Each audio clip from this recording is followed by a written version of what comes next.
Hello again, Internet. It's been over a year since I did one of these gathering and chill videos in Monster Hunter World. I don't know that anybody even watched them. So cheers to that. But I felt like doing a new one for reasons. This is a completely different save file to the one I was using before.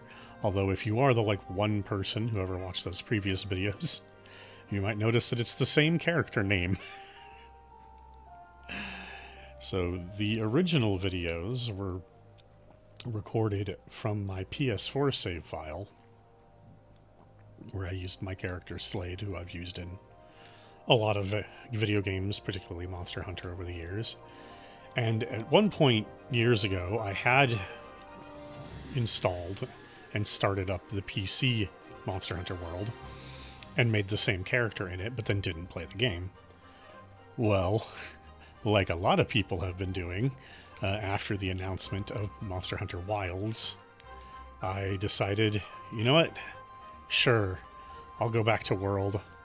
I've played all there is to play in Rise, and I guess I can talk about that in a bit, but anyway, I came back and I was like, well, you know what? I'll use one of the character edit vouchers, and I'll change the character into a female character so I can see all the female versions of the armor. And I forgot to change the character's name to anything else. Whoops. So, alternate universe Slade is a black woman, apparently. This is actually basically my character from Rise. I was going to use the same name, but like I said, forgot to change the character name when I completed what I was doing. Oops. Anyway, yep, it's Gathering and Chill video. That means what I'm going to do is I'm going to depart for the Guiding Lands. I think I did 3 videos before, and all but one of them were in the Guiding Lands, because the Guiding Lands is really big, lots of different stuff to look at, and stuff that I still need from a collecting perspective, so go ahead and join me. There'll be no hunting of monsters in this Monster Hunter video. I'm just gonna be relaxed gathering session, and yeah, that's pretty much it. I'm just gonna talk about whatever comes to mind while I do this, although being the first one of these since they announced Wilds, I suppose we can talk about that. Oh, I guess really quickly, I'll point out that this is just a gathering set. Botanist, geologist, mobility, entomologist, etc. There is a better, well, theoretically better set I could be wearing them, because I'm wearing Shamo, Hornitar, Gyros, Diablos, Gajah boots. That's entirely to get stuff like effluvial expert in there. So, you know, is what it is. Detector on the Shamo's goggles, yeah, effluvial expert on the Hornitar. That way I don't have to ever, it's my universal gathering set, so it doesn't matter if I go cold area, hot area, the Veil, etc. And I don't get bogged down by snow or water or anything like that. The weapon does not matter. It was just any weapon with a level 4 slot in it.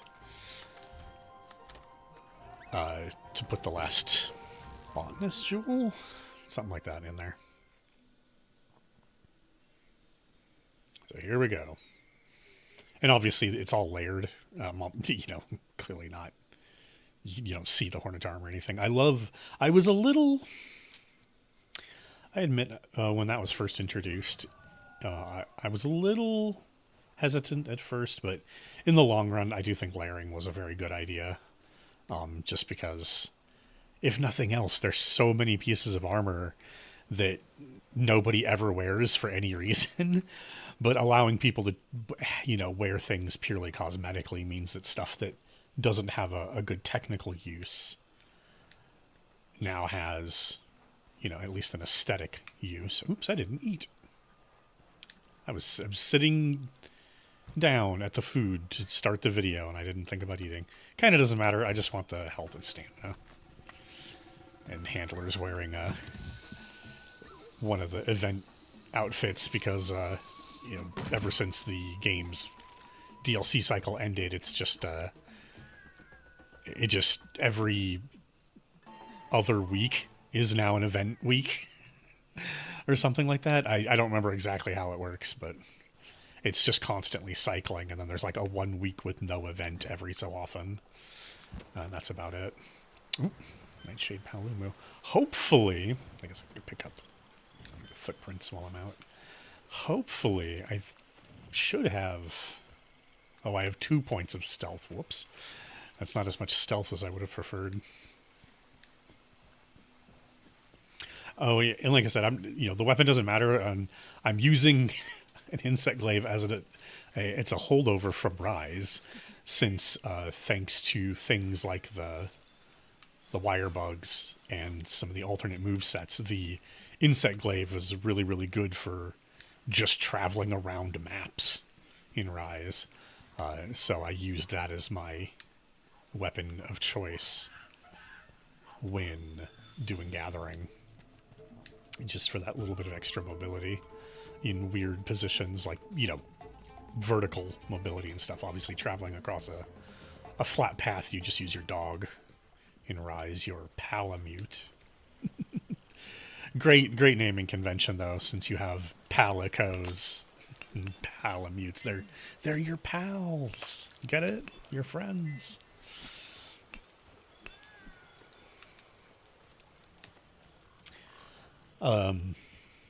Monster Hunter Rise. Didn't do a single video using Rise. I did a few, like 3 or 4 gathering videos from World a year ago. A little over a year ago. Nothing. Didn't use Rise for anything. I streamed it. Just the same as ever. Ooh, Signs of a Turf War. Give me those free analysis progresses. But, yeah. Now, Rise is a good game, but it's definitely... You can really, really, really feel the difference between the 2 different development teams that make the Monster Hunter games right now. And if you're not familiar with that, there are 2... I don't know if they're completely separate from one another, but there are 2 separate... Oh, that was weird. There are 2 separate teams that make the Monster Hunter games. The original team, which actually is like the one that Sugimoto is from and a part of, which made the original game and has made all of the main like numbered entries in the franchise. And World it doesn't have the number 5 on it, but it is number 5. And then you have the team. So in Japan, there was an MMO of Monster Hunter, like an actual PC giant, online shared spaces, etc. MMO called Monster Hunter Frontier. Nice. We do want those guiding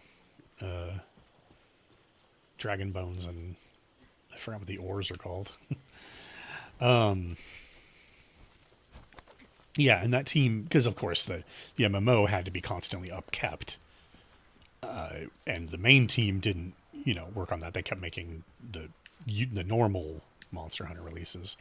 So the Frontier dev team, which is what I always just refer to them as, even today, got to do their own thing. Like Frontier became its whole own variation, as it were, of Monster Hunter that ended up being pretty different than how the main line games would, evolve over time.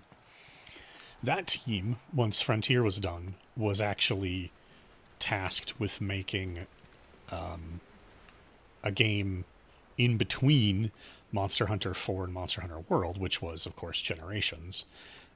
Generations in the West. It's just called Monster Hunter Cross, I believe, in Japan. But The reason for that was, of course, the main team was taking time off to prepare for making World. But of course, Capcom wanted some of that Monster Hunter money in the meantime. Oh boy. So much for stealth. Oh my gosh. Get off. Okay. Okay. Alright, to heck with this gathering. Wow. Pum, pum, pum, pum. That was silly. I have potions on me, so I... That was very silly. Lost my train of thought there. Oop, sleeping Legiana. Shrieking Legiana, I believe. Yeah, Capcom still wanted a Monster Hunter game to come out while the main team was on break. And so they tapped the Frontier people because, hey, they've been making Monster Hunter, or at least working on a Monster Hunter game for a really long time. Made sense. And so they made Generations, and if you've been playing since at least 4, you'll agree that there is a very noticeable difference in the feel of the Monster Hunter games that are made like 4 and World versus Generations and Rise.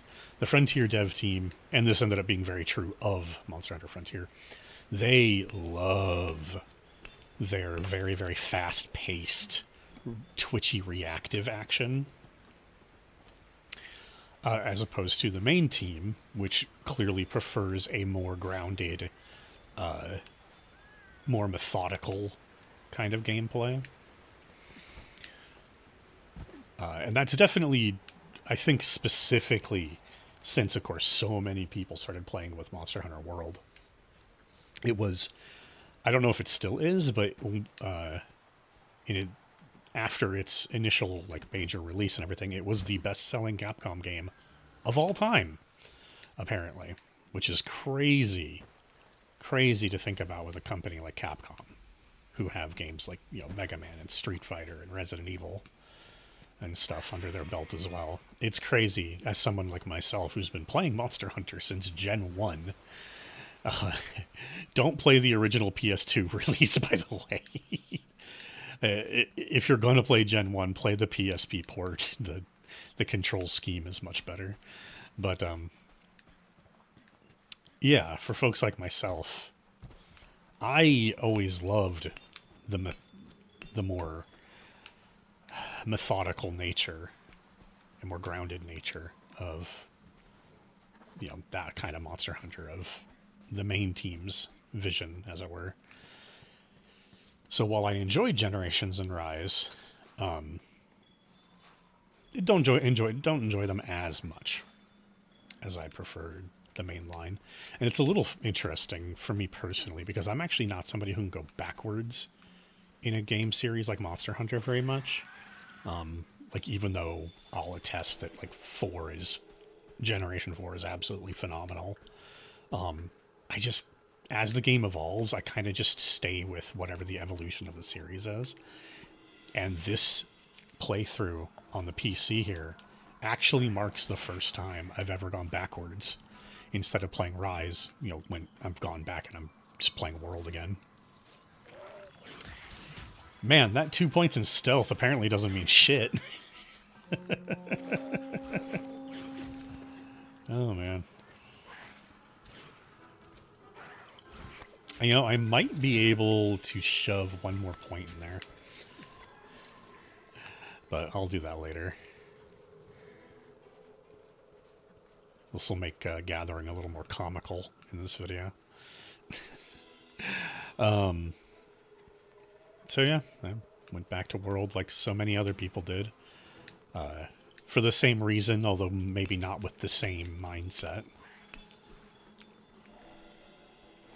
Although, just to clarify, there are so many quality of life things that Rise did that I pray and kind of expect that the main team will keep going into Wilds. I should note, as of the recording of this, only the one single video or video, trailer, just the announcement trailer for Wilds exists. So, and I feel like there's just been so many more people that are well known who have talked about every teeny tiny little detail in the trailer that I don't really feel like getting into it too much. I will say part of why I suspect that the Wilds will carry over a lot of the quality of life stuff from Rise is, if nothing else, the mount that the hunter clearly has in the video, which I would argue is pretty obviously going to be a permanent fixture, the way that, say, the Palico is more or less a permanent fixture of your character in world.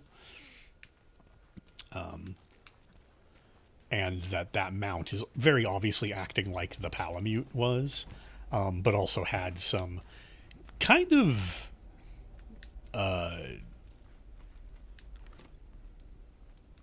oops, wrong item loadout. I should have it in my item wheel though. Yeah, glider mantle clearly has some what's going to be some glider mantle-esque properties for like taking a stream of air up to a higher place quicker, etc.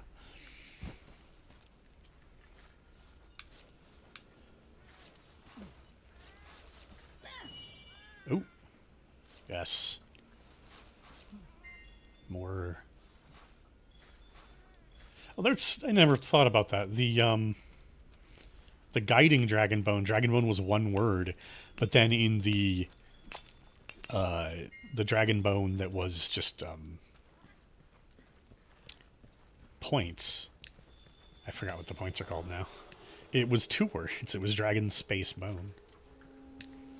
That's funny. I wonder if the original Japanese terms between those two different items have like a space between the words as well, or like use slightly different terminology, so it got localized slightly differently.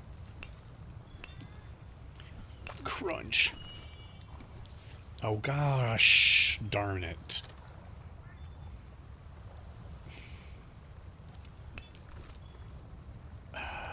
Okay, well, good reason to fly back to camp, I suppose. We'll come right back down here. It's weird. I feel like... Here, I think if I talk to the handler and report...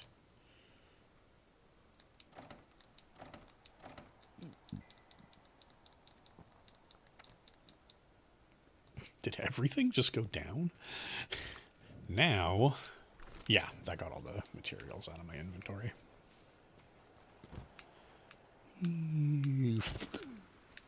Right back where we were anyway, so nice and easy. But yeah, looking forward to Wilds for sure. Definitely, you know, I wouldn't be the first person to say that it's most likely that Wilds will feel more like World than like Rise. And that's mostly to do with the fact that it's, you know, it's a main team game and not a Frontier team game.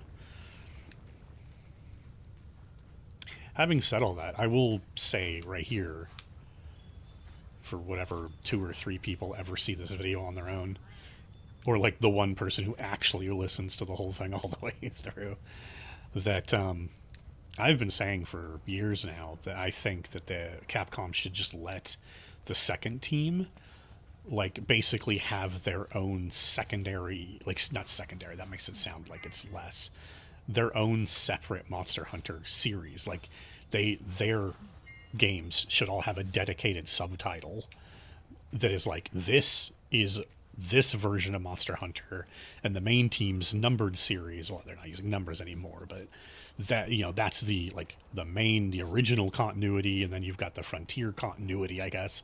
And you could have because of course they already do that to an extent with Monster Hunter Stories, so you know, not only is there a precedent because it's Capcom and there's 7 versions of Mega Man, but there's a precedent in that you know, Monster Hunter already has 2 separate series that are 2 different versions of the world of Monster Hunter. They could just let the Frontier team have their own version of the world. That way, the main dev team and the Frontier dev team don't have to like keep working around each other's additions to the universe all the time. They could just borrow things when they want to, but not have to feel beholden to something.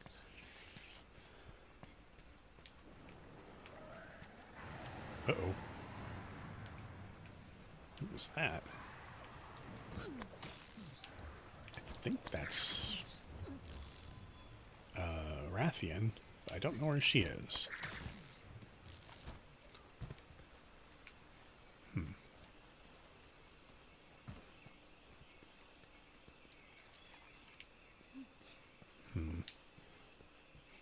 Now, mining and gathering doesn't really do anything to affect guiding lands levels, but picking up footprints does. I'm not really worrying about my guiding lands levels. And yes, the guiding lands levels was not handled well. I don't know anybody who would disagree with that, who's played guiding lands for any decent, any serious amount of time. It was I get what they were going for, and it's I will say this, it's a very original team feeling mechanic, because they clearly really want Monster Hunter to be a game where you feel like you live in the world of Monster Hunter, that you live and breathe in it, and you're part of it. It's a living, breathing ecosystem of things affecting one another and whatnot. And I love that in concept.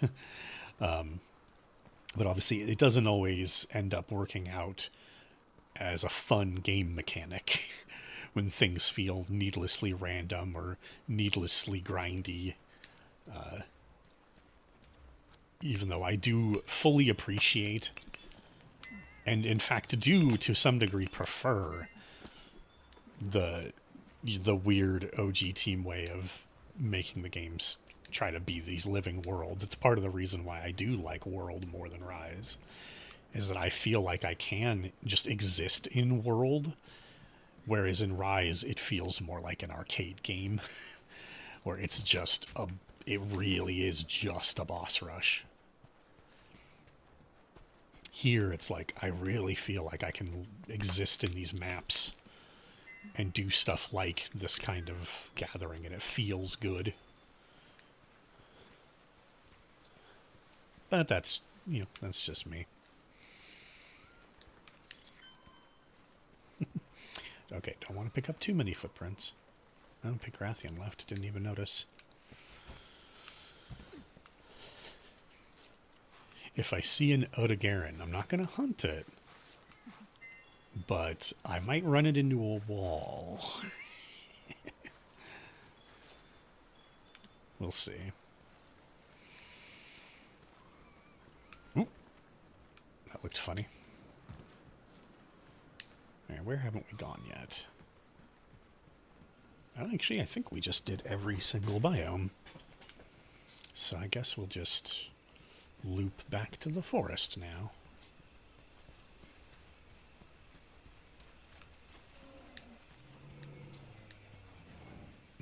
That wasn't the... You know what? If we're going to loop back to the forest, let's just do this. Oh, that was Diablos.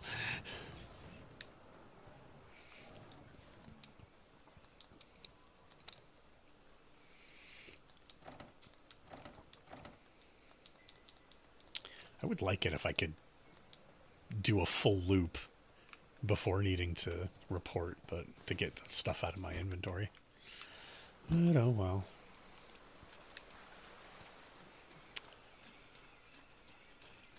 I guess wilds. What can we talk about? Really the kind of only thing that me and my community has kind of constantly broached as a question for both each other and any other hunters we run into while I'm like streaming or whatever, is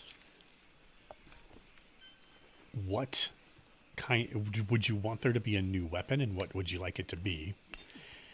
And of course, returning monsters. What monsters would you like to see come back? I think that's the most classic sort of thing. It's like when you first meet another hunter, you have to ask them, what's your main weapon? And what's your favorite monster? That's like the universal Monster Hunter communal questions.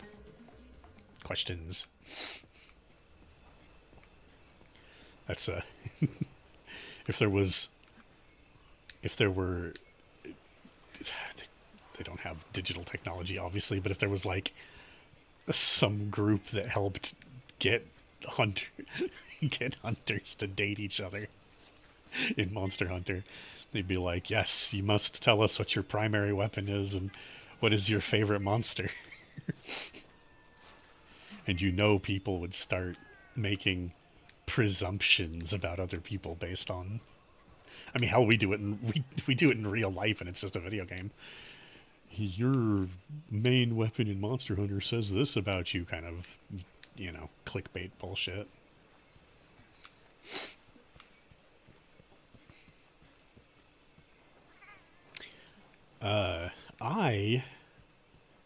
I've gone through a lot of different like weapon ideas I'd like to see, but the big one is I really want them to add a weaponized shield to the series. Like, sure, you've got weapons with shields where the shields have some kind of an attack associated with them. The sword and shield obviously has like the shield bashes. The lance has that very not commonly used shield smack kind of thing. I think the most obvious one to look at is the shield from the Charge Blade, since it actually has that kind of punch attack where it discharges some of its like element. In Gen 4, that was actually a really good way to use the weapon. If all you were looking to do was elemental damage, that punch does a lot of elemental damage, or it did in 4. Or in Generations, or both. Can't remember. But I would love to see them add a weapon that is just a shield, but then with some weaponization built into it. I think it'd be super cool to have a weapon archetype that's just like a tower shield and can block and whatnot better than everything else by like a country mile, and could even do things like you can kind of do it in this game, or in a lot of Monster Hunters. You can, if you block a fireball, it stops, right? It stops on your shield. And in this game, we have some really amazing clips that you can find out there of groups of people doing the Fatalist hunt, and he goes for the cone breath. And the cone breath, if you block it, or if it hits something, it will actually get stopped in like a cone behind the thing that it's hitting.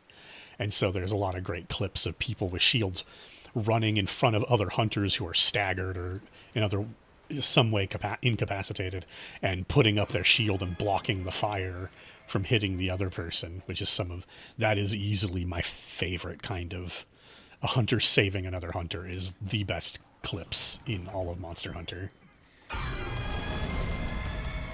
Okay, you hush now. No hunting. No, we're not here to fight. Oh, God. Okay.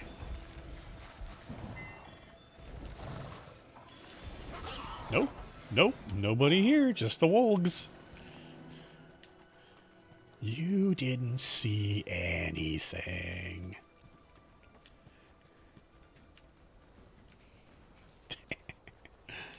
Ugh, Gilly Mantle.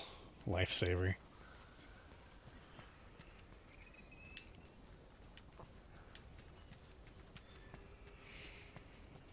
Yeah, I think it would be cool to add a weapon that's that, and can block, could even go so far as to basically, when it guards, that it can basically force stun a monster, like only if the monster, not just by touching it or something, the monster actually has to be attacking, right? To basically kind of have the function of being a wall that could actually protect other hunters from more than just fireballs.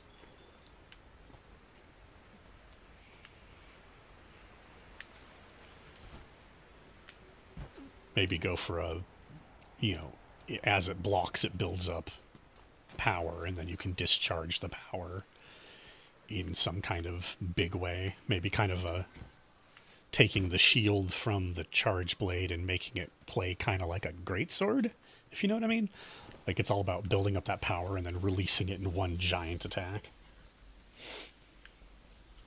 I think that'd be super cool. As for monsters, I will always say bring back all the bugs. Give me bug monsters all the time, every time, forever. But actually, if I'm being a bit more specific, they need to bring back the serpent wyverns of 4. That was one of the coolest new additions. Gen 4 gave us proper giant bug monsters and serpent monsters, but didn't give us a centipede. That is just still insane to me. You had the perfect crossover of the 2 new additions to the world of the games, and they didn't capitalize on it. But yeah, they should absolutely bring back the serpents and the bugs. There was no bugs in World, which was weird. Rise had, of course. Oh, I forgot her name. Nursilla? Nursilla, yeah.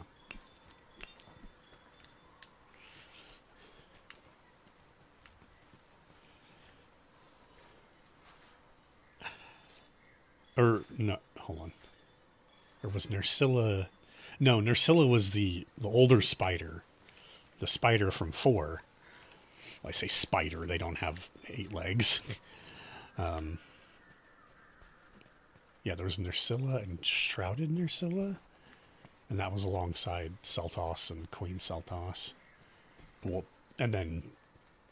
Oh, I forgot what the alternate Seltoses were called. The like orange deserty ones. I don't remember what they were called now. And then Rise had... I cannot remember her name. They had the more properly a spider, although it was still 6 legs and not 8, I think. No, it was still 4 legs and then the frontal, like, arms. So it was still, it was the same as Nursilla in that way. I can't remember her name. Cool design, though. I did like that monster quite a lot. Although Nursilla had one of the greatest memes of Monster Hunter, in my opinion, because it could Spider-Man web swing around, but it was like, what was the web attaching to? And it produced this really fantastic bit of fan art somebody made of the Nursilla webbing onto an invisible flying by Camellios, which was absolutely genius. Absolutely genius. But yeah, they should bring back the bugs and the serpents. That's my thing. All of them. Just all of them. Man, we keep not getting deposits in some of the spots that I always look for the deposits in.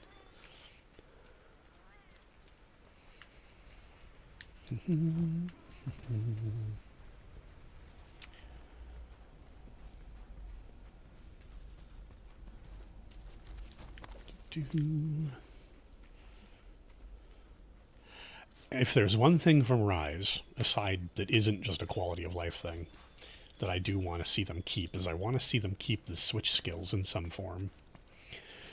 Something I've always said about Monster Hunter, part of why I love the series, is that there's generally at least 2 ways to play every weapon. And that's, I don't give a shit about, like, super efficient DPS. I'm talking about from like an actually enjoying playing the game, not a weird numbers grindy way. There's generally two solid ways to play any given weapon. And the switch skills, and it was part of the reason for that is because, of course, the different armor skills that exist in the series and whatnot made it possible to build around using weapons in more than one way. And then the switch skills just like really drove that home. With here is a literally different way to play the weapon because you're swapping out a move for another move, etc. So I hope they keep that in some form because I do think that was a really, really genius idea on the Frontier dev team's part.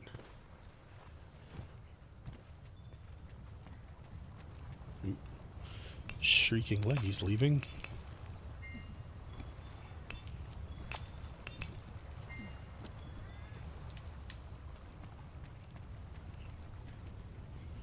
Otherwise, I don't really care to speculate about what may or may not occur with a piece of media. Not really my thing. Just a couple general hope they do this, and that's about it. I don't like to... I think people have a bad habit of basically convincing themselves that something is definitely going to happen or definitely won't happen. And then you could just end up being wrong. Like, we're not the devs, we're the players. And no matter what some people will try to say, devs should only listen to players so much. There's a point where it's not a good idea to listen to the player base. Because it's two very different directions coming in at a game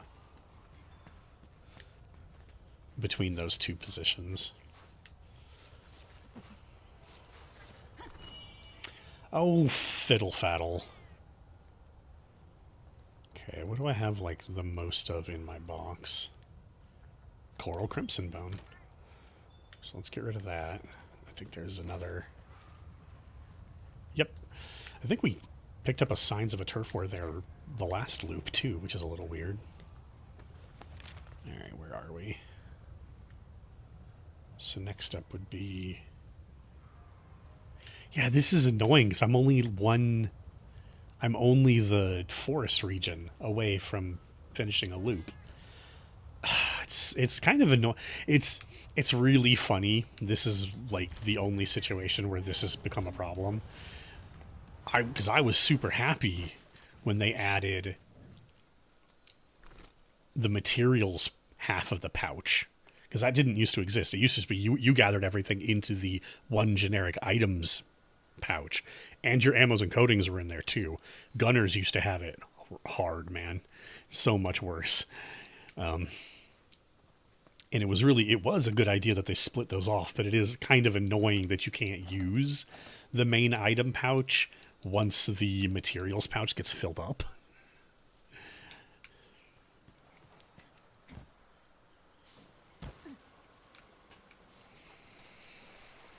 Well, let's do... So once we do this, that'll have been 2 loops. Should we do a third loop? Should we do a third loop?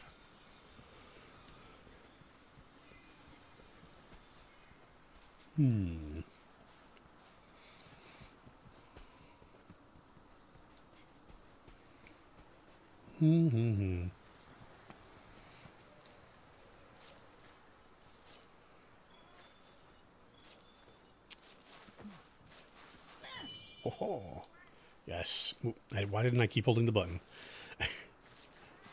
Oh, double guiding dragon bone. Triple? Nope. Although we did just get a giant bone pile.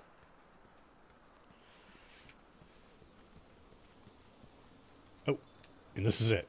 Man, it blends into some of the giant bones and ores blend in a lot more than others, and so there's this thing in the Guiding Lands some people do it feels like it doesn't work anymore, but I don't know, could just be some weird RNG where you would, when giant bone and ore deposits appeared, you wouldn't ever gather from them, and instead you just keep gathering from the normal ones, because once you gather from the giant ones, it resets the like level of your gathering of from deposits somewhat, not like entirely to zero, but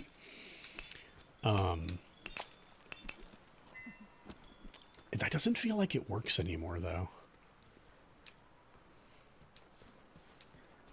Because I've definitely not gathered them, and what'll happen is it'll like the bar will fill up again, and it'll tell you that a giant deposit that was already there has appeared again, and it just means that it kind of respawns it somewhere. But I've had it do that without ever gathering from it, and the like gathering levels went down anyway. So I don't know. That might have something to do with just my overall overall number in the background. And if I did it now, it would work more correctly, but whatever. I don't care.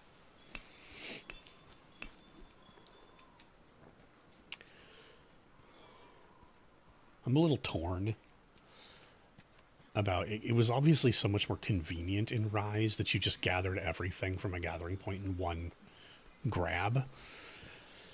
But that's, that does go a little bit of the way towards removing the feeling of living in a real world that World has. But, they have to try to balance the game being an experience versus the game being, well, a game that people are expected to play and do stuff in, and especially in a game like Monster Hunter, which is intended to be long and grindy and kind of an MMO. I always call it my MMO, and a lot of people I've ever met definitely get what that means and agree with it. So freeing the player up from that kind of tedious busy work it's sensible, but it does also distract a little bit from the realism isn't quite the word, but the immersion, that's the word. The immersion of the experience. So I think it's one of those things that there's never going to be a perfect answer.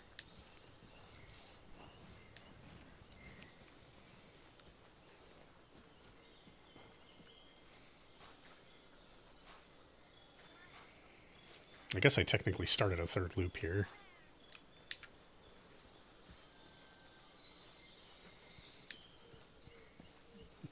Here, you know what? Big bode mine. I do think it's funny that giant Vigor Wasp is like classified in the game as a different thing than normal Vigor Wasp.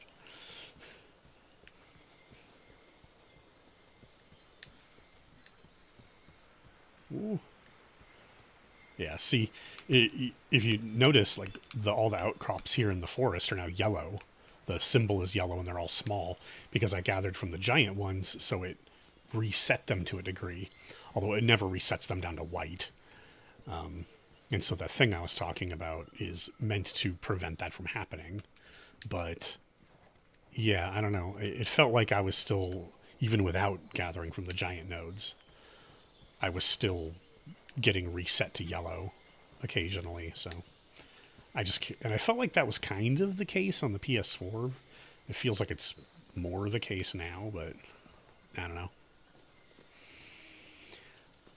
I'm fine with just gathering normally anyway, because in the long run, I don't really think that that's saving a person as much busy work as people might kind of be trying to imply it does.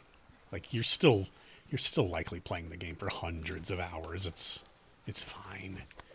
You're gonna be fine.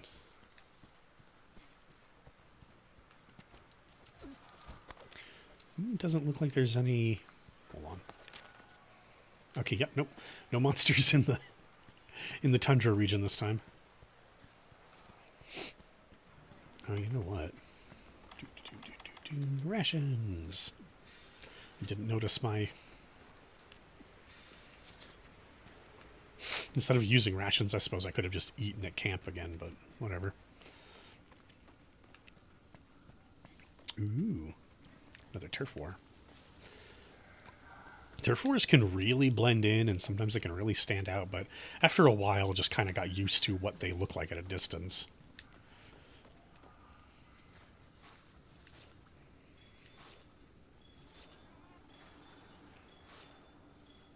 Ooh, giant bone pile.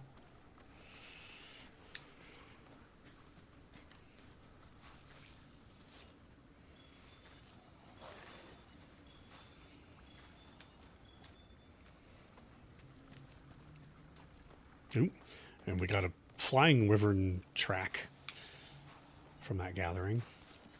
Ooh, oh, right. It's a giant one. It always does that.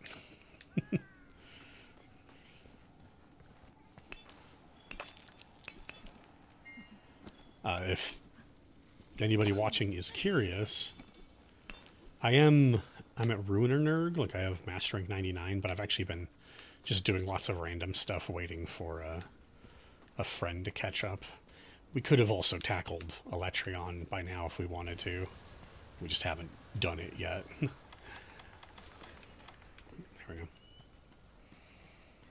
I was about to take it off early, but the game got it for me.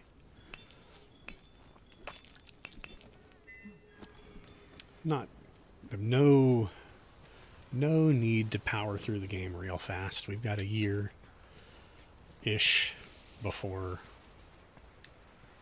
Wilds will supposedly come out, so no reason to rush it. I mean, technically, we're so close to the end already, but no reason to rush even more.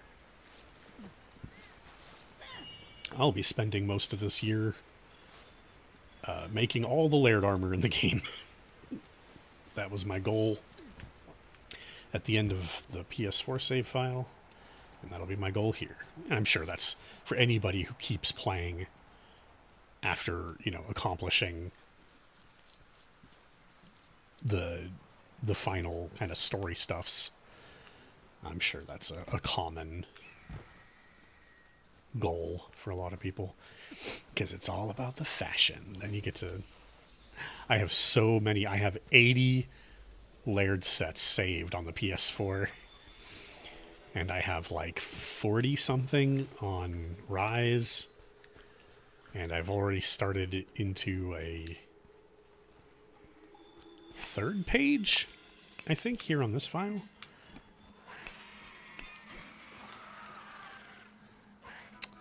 Yeah, Shamos just...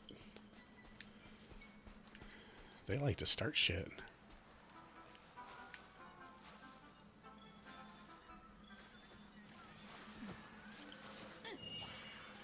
Here's a weird one I don't think I ever got on my PS4 save file.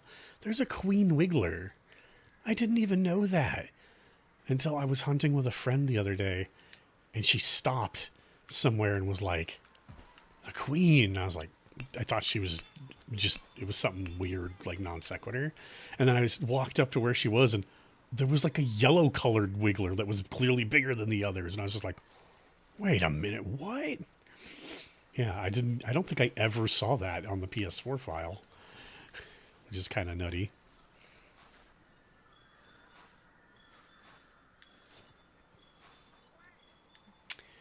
I don't really feel like... Let's see. Let's finish it up. Let's just jump down here.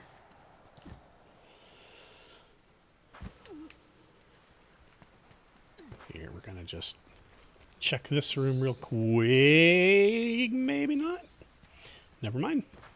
Let's just do the lava area again.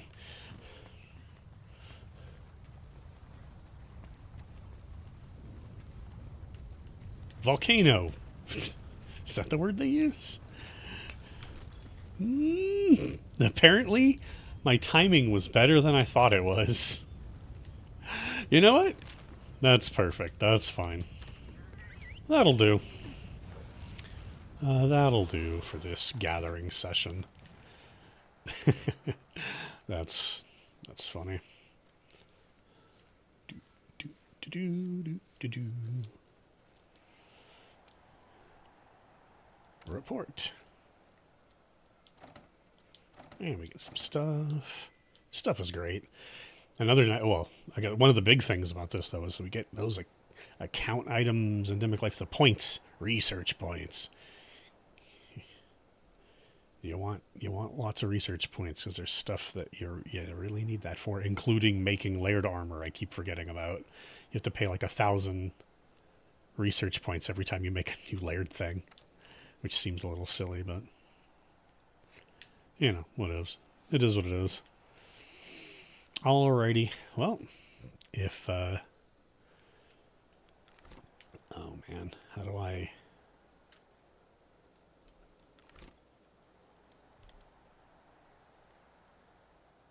Oh, fiddlesticks. I don't ever remember. I believe there's a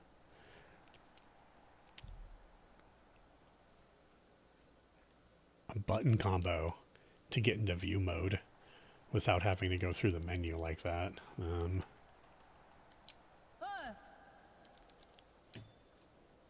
we go. With the with that stupid Capcom copyright info in the corner.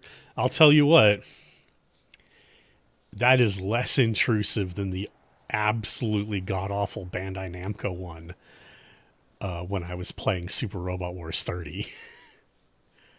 That one was just absolute dicks. I don't know. Maybe I'll whine about that in a different video. But anyway, thank you anyone who clicked on the video and just actually listened to my meandering while I gathered stuff in the guiding lands. And have good hunts yourselves, and have a good day.